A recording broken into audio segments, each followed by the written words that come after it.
বিসমিল্লাহির রহমানির রহিম। চাকরি পরীক্ষায় আসা বিভিন্ন প্রশ্নের সমাধান জানব। নিচের কোন গ্রন্থটি মুক্তিযুদ্ধের পটভূমিকায় রচিত? ফেরারি ডায়েরি। বাংলাদেশ স্বপ্ন দেখে কার রচিত কাব্যগ্রন্থ? শামসুর রহমান। 23 নম্বর চলচ্চিত্র উপন্যাসটি কে লিখেছেন? আলাউদ্দিন আল আজাদ। বাংলা গদ্যের জনক ঈশ্বরচন্দ্র বিদ্যাসাগর।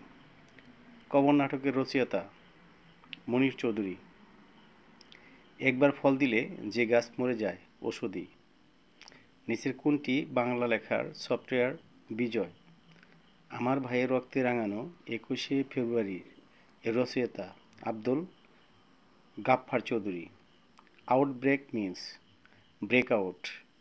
কোথায় দিনরাত্রি সমান নিরক্ষরেখায়? জিনের রাসায়নিক গঠন উপাদানকে বলে ডিএনএ।